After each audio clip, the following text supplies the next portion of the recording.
All right. Just a couple of things to start with, everybody. As the President mentioned in his remarks yesterday, at his direction, Secretary Austin ordered the additional movement of some U.S. forces that were currently stationed in Europe to continue our support for NATO allies and the defense of the eastern flank.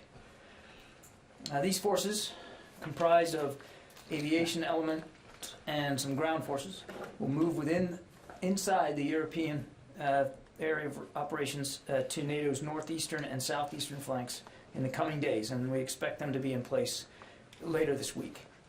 They include an infantry battalion task force of approximately 800 personnel. They'll be moving from Italy to the Baltic region. It's a movement of up to 8 F-35 strike fighters from Germany to several operating locations along the eastern flank. A battalion of attack aviation, specifically 20 AH-64 helicopters from Germany, again to the Baltic region.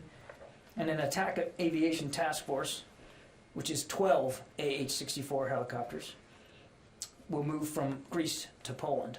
The additional personnel are being repositioned to reassure our NATO allies, deter any potential aggression against NATO member states, and train with host nation forces. And of course, they'll continue to report to General Todd Walters, the commander of U.S. European Command. These moves are temporary. I want to stress that. They're temporary in nature, and they are part of the more than 90,000 U.S. troops that are already in Europe that are both there on rotational as well as permanent orders. And of course, as you know, the U.S. maintains significant numbers of combat-capable forces in Europe. Relatedly, U.S. Army Europe and Africa will be kicking off exercise Sabre Strike 22 later this month. The exercise will run through March with approximately 13,000 participants from 13 countries.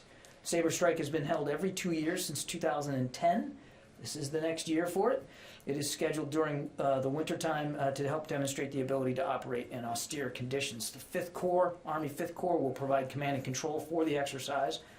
And conducting Sabre Strike now, we believe, demonstrates that U.S. forces in Europe can simultaneously support ongoing operations and regularly scheduled training without any degradation in support to our NATO allies and partners. Training events like Sabre Strike are planned well in advance, and this one was, and demonstrate that NATO allies and partners are stronger together, and through training and interoperability exercises, get stronger together. Lastly, I think you may have seen that the Secretary did approve a couple of requests for National Guard support here in the Capital Region. He approved that request yesterday. Those requests came from the D.C. government, their emergency management agency, as well as the U.S. Capitol Police. All told, among the two requests, it's about 700 Guards personnel and about 50 vehicles. They are designed for traffic support in anticipation of potential challenges to traffic here in the D.C. area surrounding some potential protest activity.